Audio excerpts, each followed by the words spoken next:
Nabi kita bela-belain naik ke atas gunung. Sekarang kalau jamaah naik ke Jabal Nur itu memerlukan waktu 1,5 jam pakai tangga. Dulu tidak ada tangga,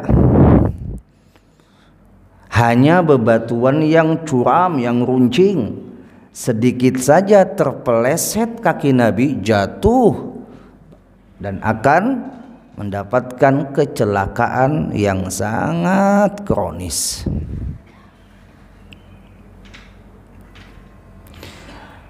Tidak mudah mengambil wahyu pertama, tapi karena itu merupakan tugas mulianya Nabi sallallahu alaihi wasallam untuk kita. Al-Quran diturunkan kepada Nabi kita Muhammad untuk kita. Tadi imam membaca ayat Syahrul Ramadhan alladzi unzila fihi al-Qur'anu hudan lin-nasi wa bayyinatin minal huda wal furqan. Bulan Ramadhan, bulan diturunkannya Al-Quran sebagai petunjuk bagi manusia.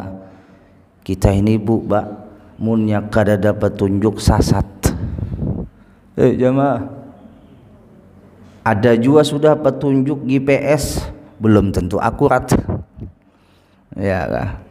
Dan petunjuk yang paling akurat untuk keselamatan dunia dan akhirat kita adalah Al-Quran. Kalau GPS, petunjuk untuk menuju sebuah tempat di dunia saja. Jika ada tuh GPS sampai ke akhirat. Jamaah. Maka sudah dapat kita ketahui bahwa berapa jaraknya, berapa perjalanannya. Jawabannya GPS perjalanan akhirat manusia tidak bisa membuatnya, tapi Allah sudah membuatnya.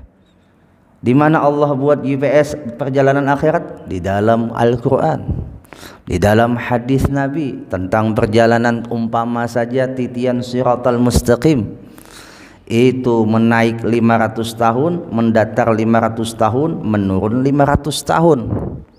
Itu perjalanan hanya meniti titian Siratal Mustaqim yang halus daripada rambut, tajam daripada pedang. Kebayanglah pian. Jamaah, halus daripada rambut, tajam daripada pedang. Menjalaninya 1500 tahun. Allah. Nabi kita menjalani perjalanan beliau ke Jabal Nur tidak semudah para jamaah naik ke Jabal Nur, tapi beliau terus melakukan perjalanan itu hingga wahyu pertama beliau terima, di mana malaikat Jibril menampakkan wujudnya di dalam hadis itu seperti laksana raksasa yang besar, besarnya meliputi ufuk dunia. Andai saja tupian lagi duduk sendiri Bapak Ibu, tiba-tiba ada makhluk di hadapan pian besarnya seperti itu, kayak apa pian? Assalamualaikum. Begana kebuka ha? Jamaah. Begana aja ibu. Mantap boy kalau Vina ada malam nih.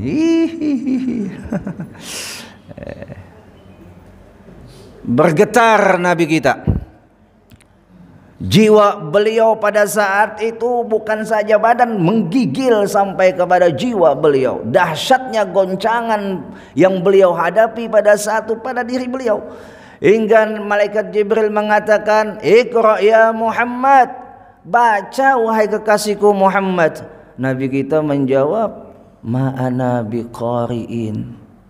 Aku kada bisa baca wahai Jibril. Diulang lagi oleh malaikat Jibril, "Iqra ya Muhammad." Baca wahai kekasihku Muhammad. Jawab Nabi kita lagi, "Ma ana biqari'in." Malaikat Jibril langsung memeluk Nabi kita Muhammad. Di dalam riwayat ulama menafsirkan tentang asbabun nuzul ayat pertama, wahyu pertama pada surah Al-Alaq, ketika malaikat Jibril memeluk Nabi kita itu lagi menyetrum kalau bahasa kita. Makanya orang Arab tuh punya adat kebiasaan mun bertamu bepelukan. Nih ada sinaran cahaya yang ada pada dada, itu apabila masuk ke dada pian, ya kah, siapapun tidak akan bisa menghalanginya. Nih kalau cahaya matahari tak tutup atap kada kawa tembus.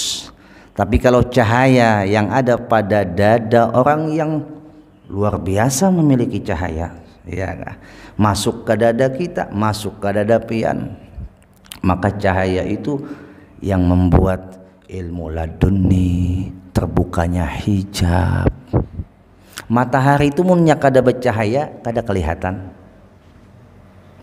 Bulan itu munnya kada bercahaya, kada kelihatan. Bintang itu mun kada ada cahayanya, kada kelihatan. Kenapa kita bisa lihat matahari? Karena matahari bercahaya. Kenapa kita bisa lihat bulan? Karena bulan bercahaya. Coba bulan itu kada bercahaya, cahaya itu masuk. Dan pada saat itu Nabi meneruskan apa yang diucapkan oleh malaikat Jibril, Iqra bismi rabbikal ladzi khalaq, khalaqal insana min 'alaq, Iqra wa rabbukal akramul ladzi 'allama bil qalam, 'allamal insana ma lam ya'lam. Kenapa Nabi kita menjawab ma'ana biqari'in pada ucapan ataupun perintah Allah melewati malaikat Jibril ketika mengata Iqra, itu Nabi kita menjawab dengan ma'ana biqari'in, aku kada bisa membaca. Maka jawabannya adalah menunjukkan Al-Quran itu bukan buatan Nabi Muhammad. Andai saja ada orang yang nuduh itu Al-Quran buatan Nabi Muhammad, jawabannya mudah. Bagaimana Nabi Muhammad bisa ngarang Al-Quran, sedangkan Nabi Muhammad menerima wahyu pertama saja beliau kata ma'ana biqari'in. Bukan Nabi kita itu bodoh, tidak. Nabi kita fatonah. Tapi Nabi kita mengata seperti itu adalah menunjukkan kemurnian itu Al-Quran. Allah. Makanya di dalam surah Al-Jumu'ah itu disebutkan huwallazi ba'atsa fil ummiyina rasulan minhum yatlu 'alaihim ayatihi wa yuzakkihim wa yu'allimuhumul kitaba wal hikmah wa in kanu min qablu lafi dhalalin mubin.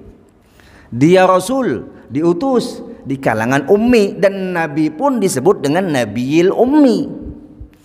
Arti nabiyil ummi arti nabi yang tidak bisa membaca dan menulis, menunjukkan bahwa apapun yang disampaikan Nabi bukan karena kepiawaian beliau yang bisa diotak-atik dengan manipulasi kata. Tidak, itu murni wa ma yantiqu 'anil hawa in huwa illa wahyu yuha. Indahnya perkataan Nabi bukan karena indahnya Nabi berkata-kata, tapi wahyu Tuhan yang bertutur di mulut Nabi. Jangan. Wa ma yantiqu 'anil hawa in huwa illa wahyu yuha. Makanya kedudukan hadis itu kan, ujar ulama, setelah Al-Quran paling tinggi derajatnya adalah hadis. Baca hadis pun disunnahkan dengan wudu.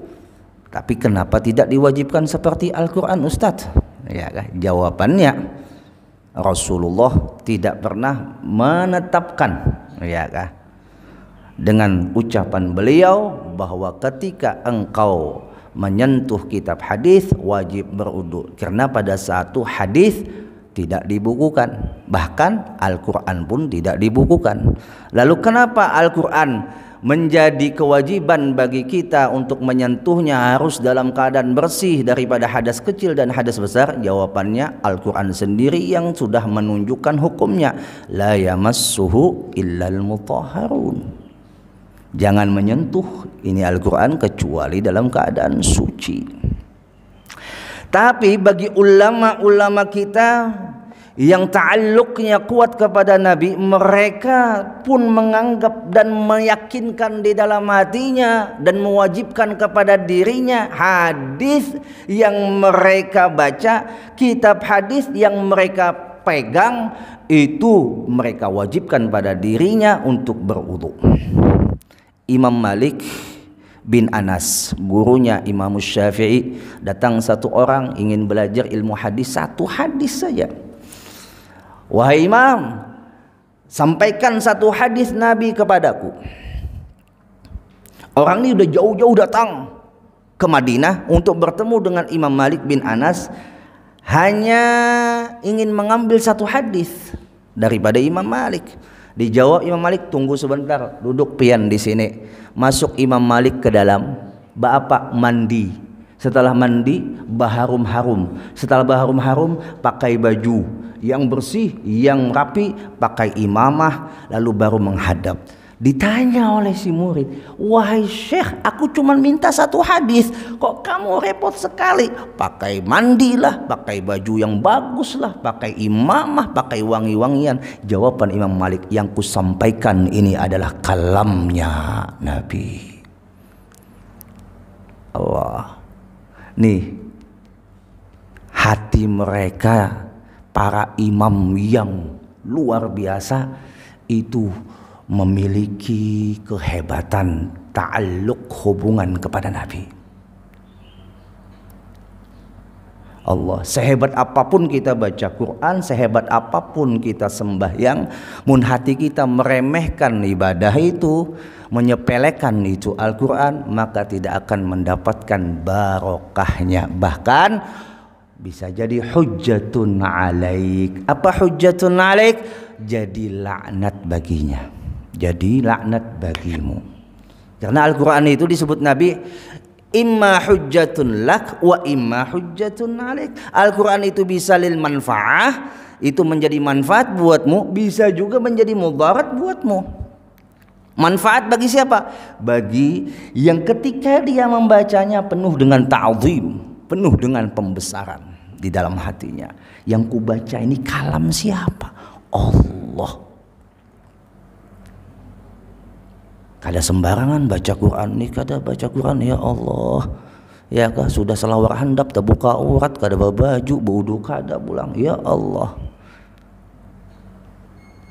Dia tidak akan mendapatkan manfaat. Nah, Bapak Ibu rahimakumullah wa azabakumullah. Jadi kembali kepada nuzulul Quran, bahwa ketika Nabi kita Muhammad sallallahu alaihi wasallam menerima wahyu pertama itu pada malam 17 Ramadan, yang disebutkan juga di dalam Al-Qur'an, inna anzalnahu fi lailatin mubarakah, sesungguhnya kami turunkan itu Al-Qur'an pada malam yang penuh dengan barokah. Jadi dalil barokah itu ada dalam Al-Qur'an. Ya. Nih, malam tadi malam barokah. Apa gerang arti barokah Bapak Ibu? Simple aja. Ulun andak 2 gelas di hadapan pian. Sama isi di dalam gelas tuh air putih, air bening. Setelah itu pian ambil sebelah kanan, yang satunya ambil sebelah kiri. Setelah pian ambil lalu baru ulun sebutkan.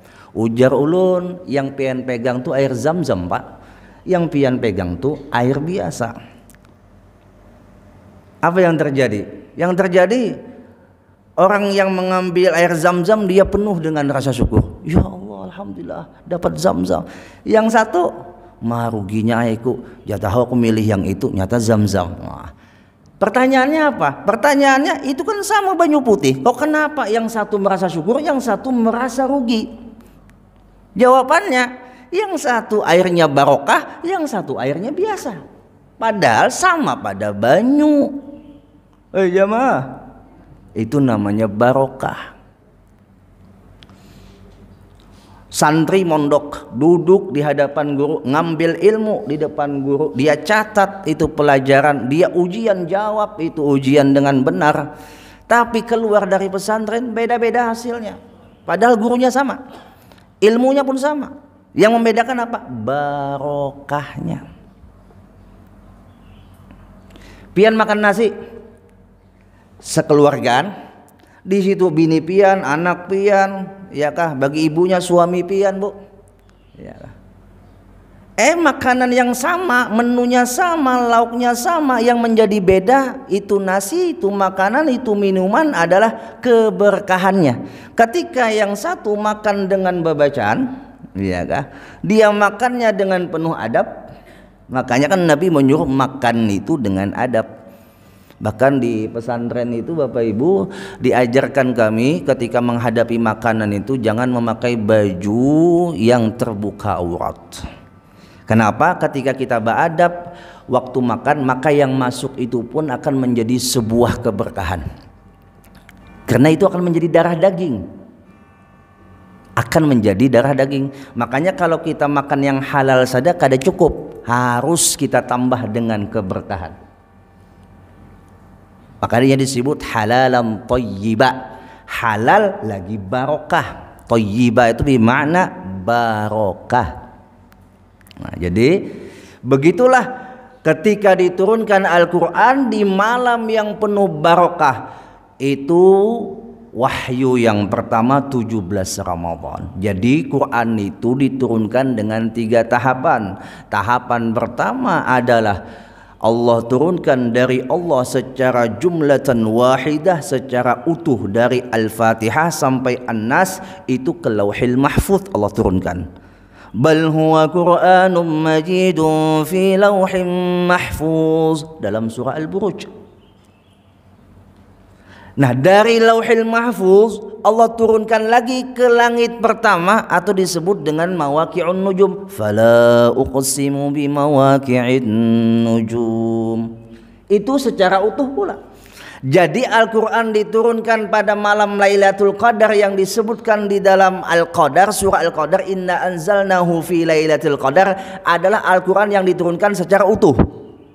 Secara jumlatan wahidah itu Allah turunkan di malam Lailatul Qadar. Nah, dari Lauhil Mahfuz ke langit pertama atau mawaqi'un nujum atau sama'id dunia, langit pertama itu dunia, itu juga secara utuh, itu juga di malam Lailatul Qadar. Nah, sedangkan dari langit pertama diturunkan oleh Allah melewati malaikat Jibril kepada Nabi kita Muhammad secara berangsur-angsur, dan pertama atau angsuran pertama, tahapan pertama itu malam 17 Ramadan. Jadi ketika ditanya Al-Quran diturunkan malam Lailatul Qadar kah malam 17 Ramadan, maka jawabannya bujur keduanya.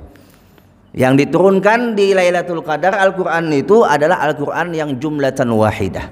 Yang diturunkan Al-Quran itu di malam 17 Ramadan adalah Al-Quran pada wahyu pertama, yaitu surah Al-Alaq. Nah, Bapak Ibu rahimakumullah wa azabakumullah. Kejadian yang kedua pula di 17 Ramadan adalah terjadinya peperangan Badar. Terjadinya peperangan Badar. Kenapa perang Badar diperingati? Jawabannya di dalam Al-Quran disebutkan ada 2 ayat setidaknya yang menjurus kepada Ahlul Badar.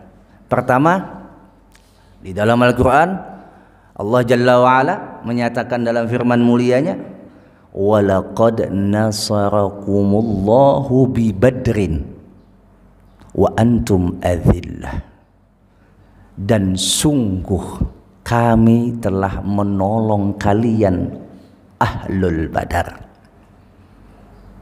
Berapa jumlah Ahlul Badar Bapak Ibu? 313. Ada yang mengatakan 314, satunya pulang karena Nabi suruh untuk pulang, yaitu Abu Lubabah. Jadi yang muktamadnya 313 orang melawan kafir Quraisy ribuan. Secara akal sehat kada bakal menang. 313 melawan pasukan yang lebih banyak, bahkan jumlahnya ribuan. Yang gugur di medan syuhada Badar 15 orang. dan peperangan itu dimenangkan oleh Allah. Kenapa jadi dimenangkan oleh Allah? Ujar Allah, wa antum azillah, kalian aku berikan pertolongan karena kalian azillah, merasa tidak punya daya upaya. Pada saat itu Nabi ketika melihat datangnya musuh dengan jumlahnya lebih besar daripada orang muslim atau sahabat pada saat itu, langsung mengangkat tangan Nabi kita, rida beliau diandak sini di bahu seperti ini, lalu Sayyidina Abu Bakar di belakang. Nabi kita mengangkat tangan seperti ini dan berdoa, Allahumma anjiz li ma wa'adtani wa ati ma wa'adtani, ya Allah sebagaimana engkau janjikan kepada ulun, dan berikanlah, hadirkanlah, hadiahkanlah apa yang kau janjikan kepada ulun. Allahumma in tuhlik hadhil izabata min ahlil Islam, ya Allah jikalau seandainya engkau tumpah, engkau hancurkan ini kelompok yang kecil Ahlul Badar daripada golongan Islam ini, la tu'bad fil ard, maka tidak ada lagi yang menyembahmu di bumi ini. Menangis Nabi kita berdoa pada saat itu hingga rida beliau jatuh. Abu Bakar radhiyallahu taala anhu wa ardah mengambil rida Nabi kita dan meletakkan kembali di bahu kanan Sidin. Nangis Nabi kita. Lalu Allah katakan, id tastaghithuna rabbakum fastajaba lakum. Ingatlah ketika kamu dengan Ahlul Badar meminta pertolongan kepadaku, fastajaba lakum, maka aku perkenankan kepadamu. Lalu kata Allah lagi apa? Wa numiddukum bi alfim malaikati murdifin, dan kami turunkan 1000 malaikat berturut-turut untuk membantu peperangan Badar. Kenapa terjadi perang Badar, Ustaz? Apakah Islam itu identik dengan peperangan? Nah ini hati-hati, salah paham, bahaya.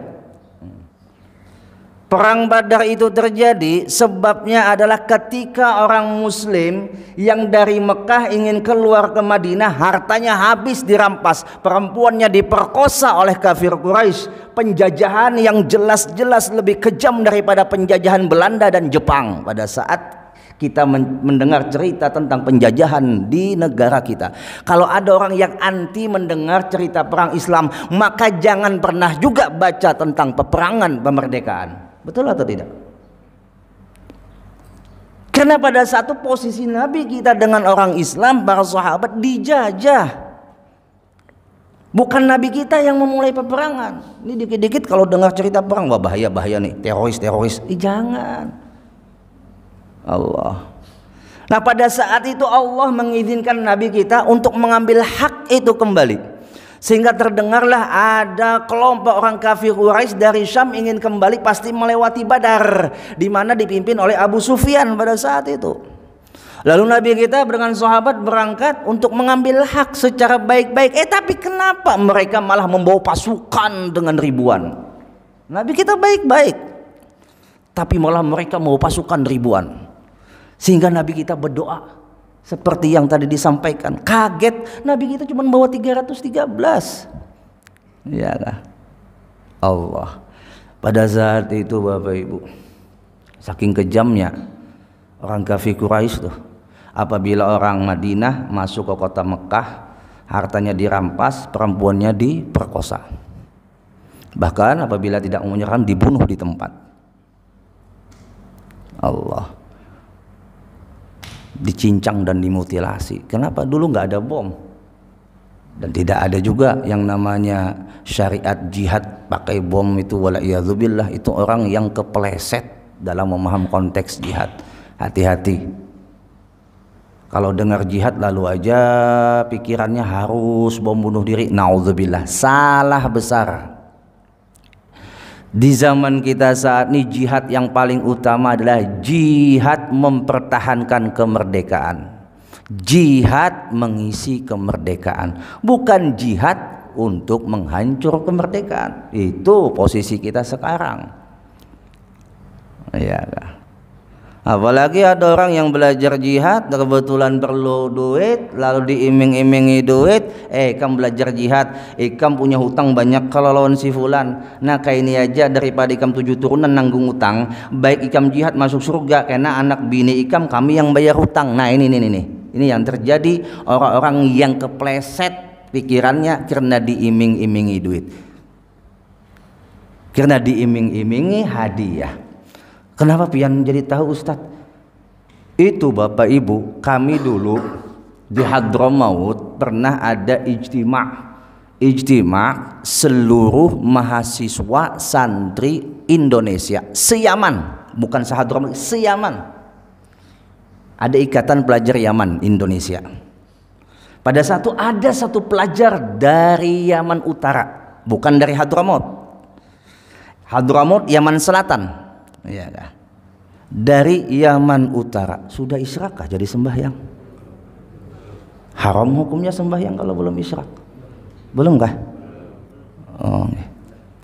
Nah, jadi Bapak Ibu rahimakumullah wa athabakumullah. Pada saat ijtima itu ada salah seorang dari Yaman Utara itu lepas dari kerangkeng kuliah yang salah. Hati-hati biarlah kalau ada beasiswa ke luar negeri, itihi dulu sekolahnya apa. Jangan asal terima. Oh beasiswa nah, ayo abahnya, mumpung dibayari kita berangkatkan anak kita mendengar pulang Yaman. Hati-hati, kada semua Yaman selamat. Ada Yaman bagian utara tuh bahaya. Ya kah? Tulaknya masuk ke kuliahan itu, tapi pas waktu istimaknya kawak keluar. Setelah itu dia ada cerita, paspor saya ditahan, tidak boleh keluar dari kuliah itu sebelum dia melakukan bom bunuh diri. Hati-hati. Jadi jangan sembarangan Bapak Ibu menyekolahkan anak ke luar negeri. Takuni dulu di mana gerang sekolahannya, siapa gurunya. Ya, jangan di luar negeri. Di Indonesia pun salah-salah banyak kajian sesat.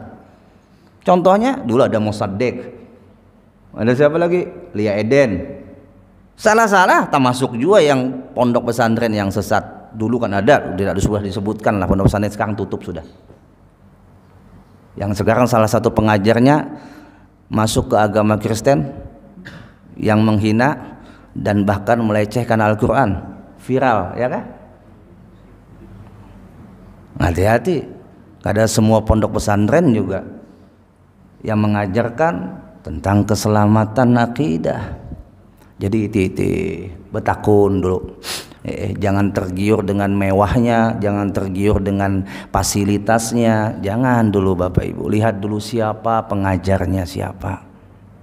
Sedikit aja kepleset ya tadi waktu sekolah di pondok pesantren Banjar, dia ngikut tahlilan, dia ngikut burdahan, dia ngikut manakipan. Pas sekolah ke luar negeri bulik menyalahkan orang tahlilan, menyalahkan orang manakipan, menyalahkan orang talqinan. Kenapa? Salah Anda kok. Ya. Dan ada di antara kawan ulun, tidak usah disebut namanya, sekarang jadi pimpinan Wahabi di Kalimantan ini. Dulunya tak kumpul di Kudus, Jawa Tengah, sama-sama ikut menghafal Quran, dan di situ kami ada kegiatan burdatul madih, kegiatan baca burdah, maulidan, ikut sama-sama dengan kami.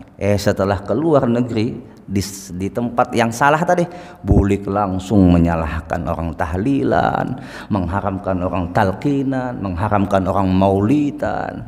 Nah, bahaya atau tidak? Bahaya. Jadi Bapak Ibu rahimakumullah wa athabakumullah, kita tarik masalah perang Badar. Intinya kenapa diperingati Bapak Ibu?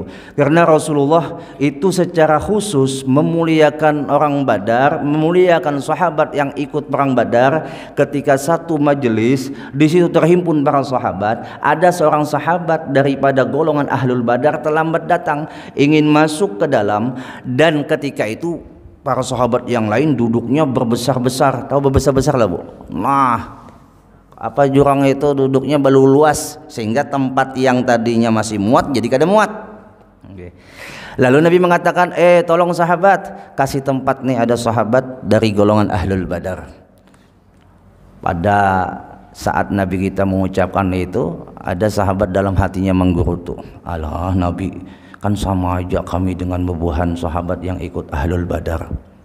Turun ayat, Allah yang jawab. Nabi kita kada menjawab, Allah yang jawab. Ya ayyuhalladzina amanu idza qila lakum tafassahu fil majalis fafsahu yafsahillahu lakum wa idza qila ansuzu fansuzu yarfa'illahu alladzina amanu minkum walladzina utul ilma darajat. Wahai hamba yang beriman, kata Allah, idza qila lakum tafassahu, apabila dikata bagi kalian tafassahu, berluas-luaslah dalam majlis, berlapang-lapanglah dalam majlis, maka berlapanglah, berikanlah tempat, kata Allah. Kenapa? Idza qila lakum tafassahu fil majalis fafsahu, maka jikalau kalian memberikan ruang berlapang-lapang kepada orang lain duduk di majelis, yafsahillahu lakum, niscaya Allah lapangkan hidupmu, Allah lapangkan jalanmu, Allah lapangkan rezekimu. Allah. Wa idza qila ansuzu fansuzu, dan apabila dikata kepada kalian berdirilah, ada tamu yang mulia datang, unsuzu, maka berdirilah. Itu bukan Nabi yang bilang, Allah dalam surah Al-Mujadalah ayat 11, silahkan cek. Yarfa'illahu alladhina amanu minkum walladhina utul ilma darajat, dan orang yang beriman dan memiliki ilmu itu diangkat oleh Allah dengan beberapa derajat. Allah. Jadi Bapak Ibu rahimakumullah, Nabi spesialkan Ahlul Badar hingga ada salawat Badar. Ayo kita baca sama-sama. Salatullah salamullah ala Taha Rasulillah. Salatullah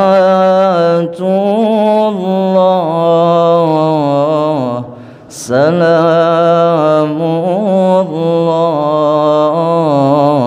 ala Yasin Habibillah tawassalna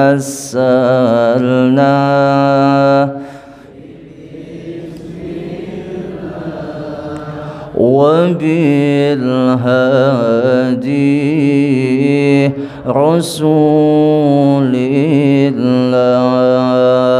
wa kulli mujahidin lillah bi ahlil badri ya Allah. Ya Allah, mudahan dengan berkat Ahlul Badar hajat kita dikabulkan oleh Allah. Mudahan dengan berkat Ahlul Badar yang belum naik haji, mudah-mudahan dimudahkan untuk naik haji ke Mekah. Mudah-mudahan dengan berkat Ahlul Badar yang belum ziarah ke Madinah dimudahkan oleh Allah untuk ziarah ke Madinah, melaksanakan umrah berkali-kali ke kota Mekah. Amin Allahumma amin. Bapak Ibu rahimakumullah wa azabakumullah. Sudah isyak belum? Belum. Sedikit kita sambung kajian kita. Disebutkan bahwasanya wal masbuqu huwa, dan bermula itu masbuq. Apa itu masbuq? Man adraka min qiyamil imami zamanan la yas'u fihi qira'atul Fatihah, yaitu orang yang memperdapati berdirinya imam pada posisi orang yang di permasalahan masalah bacaan Fatihah semalam, ya kan? Yang mana dia tidak cukup untuk membaca Fatihah ketika pada saat imam berdiri yang waktunya sedikit. Lalu akhirnya apa semalam? Ketika kita datang sembahyang, imam itu sudah mau ruku, lalu kita takbiratul ihram, apakah kita baca Fatihah atau ikut ruku? Semalam ikut ruku, alhamdulillah masih ingat. Wala yusannu lahu du'a. Hukmul masbuk, hukum masbuk yajibu alaihi ayyubadira bil Fatihah ba'da takbir. Hukum masbuk apabila dia memperdapati berdirinya imam yang sedikit tadi, yang waktunya kada luas, maka wajib dia menyegerakan bacaan Fatihahnya setelah takbiratul ihram. Wala yusannu lahu du'aul istiftah, dan tidak disunnahkan lagi membaca doa istiftah. Ada yang membaca iftitah, ada istiftah, ya kah? Tapi yang bagusnya, yang bujurnya istiftah, ya kah? Istiftah. Okay. Ada yang baca doa iftitah, kada masalah. Doa apa? Iftitah, kada salah. Cuman yang bagusnya, ya kah? Istiftah. Wa yarqau ba'da ruku'il imam mubasyarah, dan dia ruku setelah rukunya imam secara langsung. Artinya apabila imam sudah ruku, dia baru takbiratul ihram, dia baca Fatihah secepatnya, kada kawajua langsung ikut rukunya imam. Wala yajuzu lahu ikmalul Fatihah, dan kada dibolehkan bagi yang waktunya sedikit tadi yang membaca Fatihah kada keburu, ya kah? Kada keburu dengan rukunya imam, maka dia tidak boleh menyempurnakan Fatihah. Kalau seumpama Allahu Akbar, Bismillahirrahmanirrahim, Alhamdulillahirabbil alamin, ruku imam, ruku, ya kan? Kada disunnahkan, kada dibolehkan untuk menyempurnakan Fatihah. Walakin yusannu lahu ikmaluha idza ghalaba ala dhannihi tatwilul imam fi ruku'. Dia boleh membaca Fatihah, disunnahkan, tapi dengan syarat dia yakin bahwasanya imam itu rukunya lawas. Kaulah biar memprediksi. Ya mah.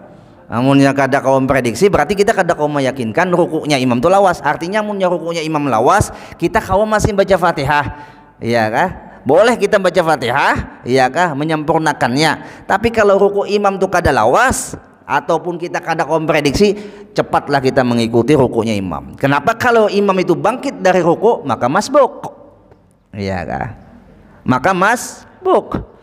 Umpama imam ruku, Allahu Akbar, imbah itu sami Allah, kita hanya mengangkat takbir, sami Allahu liman hamidah, kita makmum Allahu Akbar takbir, maka sudah hukumnya masbuk. Kenapa kita memburu rukuknya imam? Supaya jangan masbuk, nah, gitu.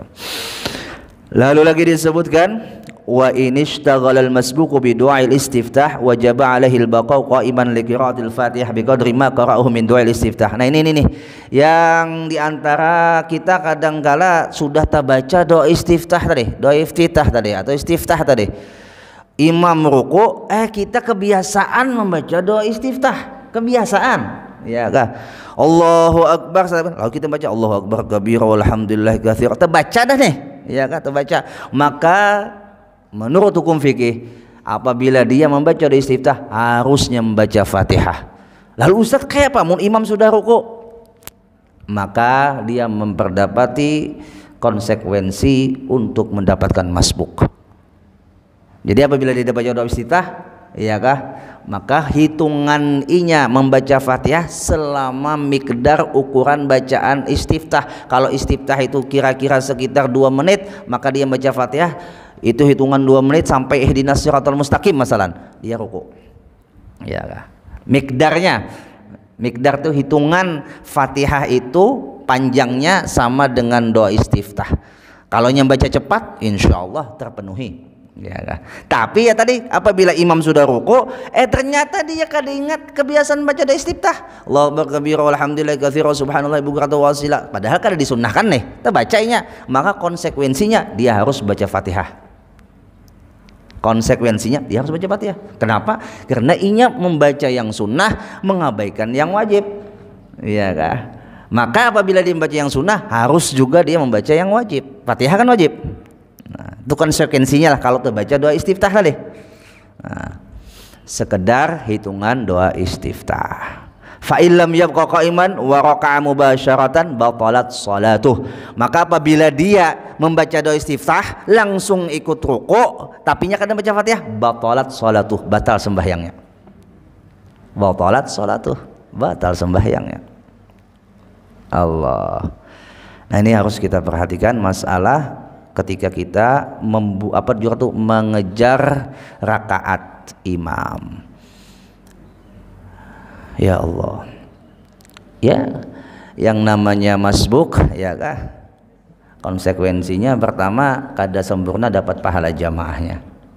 Makanya kan yang namanya disebut pahala jamaah itu sempurna ketika kita masih bisa mengikuti takbiratul ihramnya imam. Arti mengikuti takbiratul ihramnya imam itu kada sampai habis imam itu bangkit dari ruku. Apabila bangkit dari ruku maka disebut sudah tertinggal, sudah luput daripada takbiratul ihram imam. Itu kaul yang disebutkan di dalam kitab fikih. Ada juga yang mengatakan yang sempurna berjamaah ketika imam takbiratul ihram, dia setelah itu ngikut juga takbiratul ihram imam. Artinya bersama beriringan.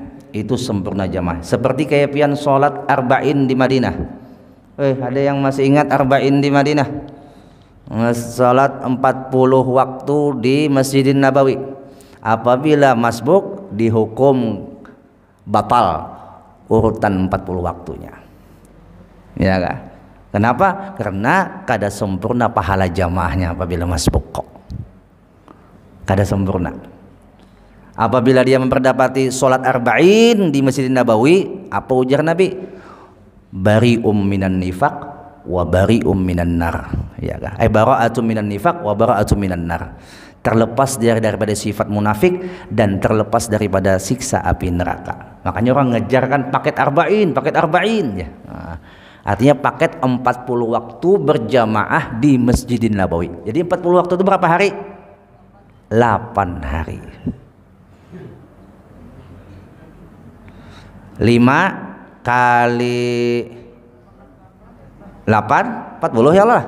Nah, ya Allah. Nah Bapak Ibu rahimakumullah wa atsabakumullah, karena sudah isyarat, insyaallah kita sambung nanti pada pertemuan selanjutnya membahas masalah rukun sembahyang yang kelima, yaitu ruku'.